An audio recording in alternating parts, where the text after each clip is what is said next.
Bonjour! Dans cette vidéo, tu vas pouvoir apprendre à calculer l'espérance ou la variance à l'aide d'une somme de variables aléatoires. Voici l'histoire, elle est un peu parachutée, je le reconnais, mais c'est pas grave, il faut bien s'amuser un petit peu.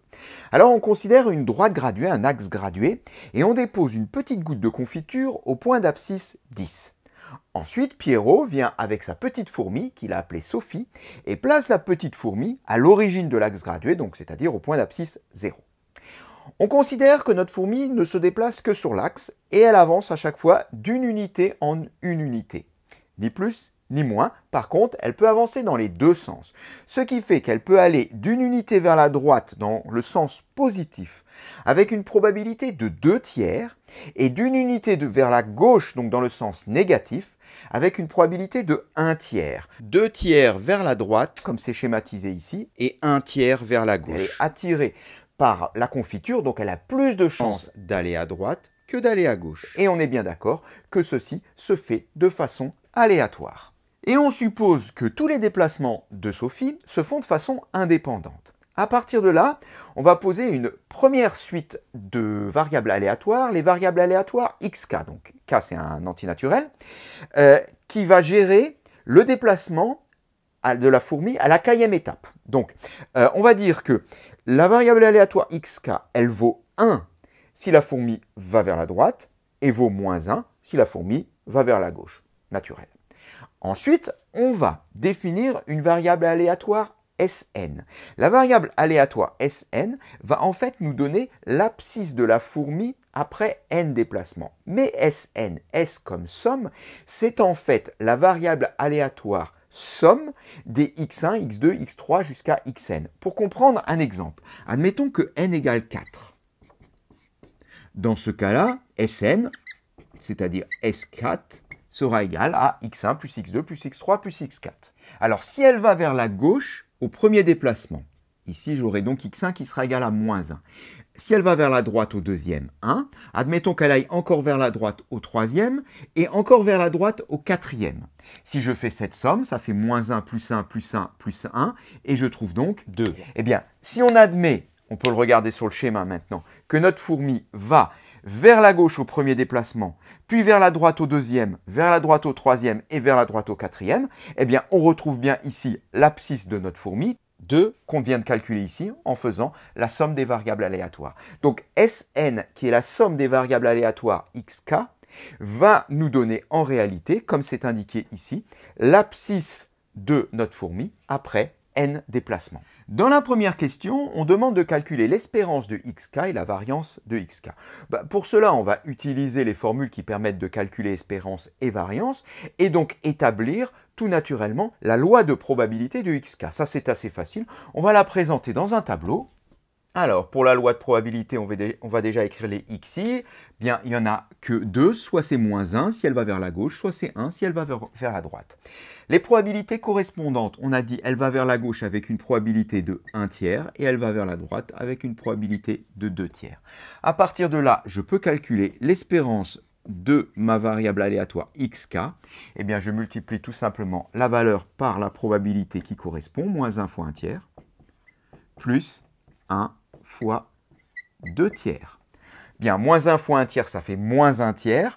Ici, j'ai 2/3, donc 2/3 moins 1/3, ça fait donc 1/3. L'espérance est égale à 1/3. Quant à la variance, V de xk égale, on peut rappeler la formule qui est plus compliquée que la méthode. Il suffit à chaque fois de prendre la probabilité, donc ici 1/3, qu'on multiplie par le carré, alors il vient après le carré, donc la valeur, donc moins 1, moins l'espérance, donc maintenant on l'a, 1/3, voilà notre carré, et on recommence pour toutes les valeurs, plus la probabilité 2/3, multiplié par la valeur 1 moins l'espérance 1/3, le tout au carré. Bon, là je passe sur les calculs, je te laisse faire, ça ne pose pas vraiment de difficulté, petit calcul de fraction, on trouve 8/9. Passons maintenant au calcul de l'espérance et de la variance de Sn. Alors Sn, on peut le rappeler, c'est la variable aléatoire somme des xk.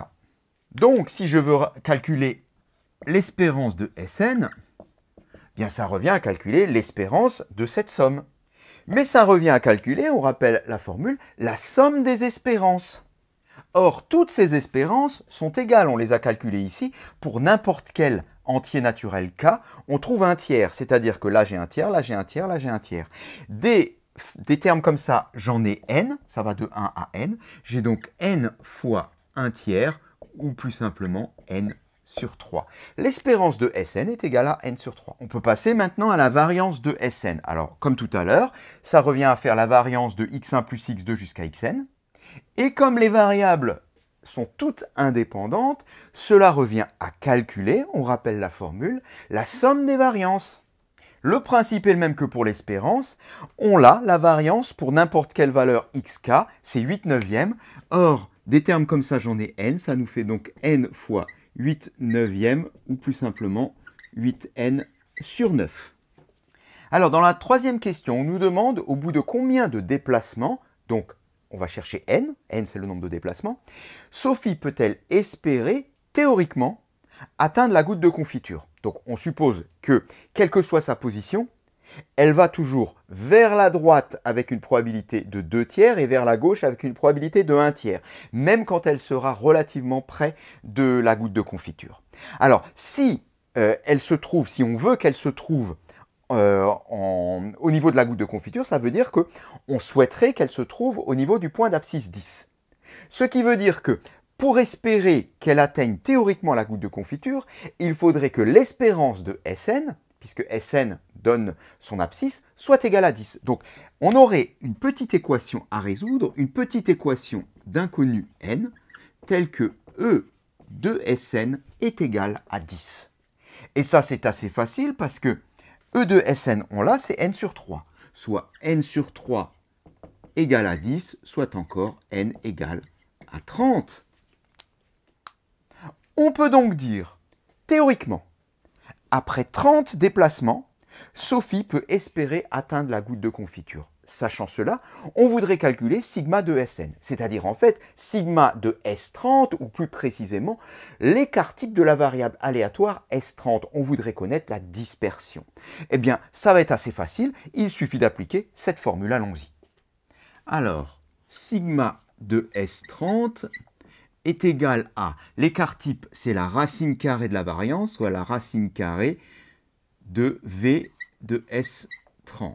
Ce qui est égal, alors S30, on l'a ici, il suffit de remplacer n par 30, soit 8 fois 30 sur 9, sous la racine. On ne va pas donner la valeur exacte, elle ne présente pas beaucoup d'intérêt, on va plutôt donner une valeur approchée. Si on effectue ça, on trouve environ 5,2, soit 5,2 unités sur notre droite graduée.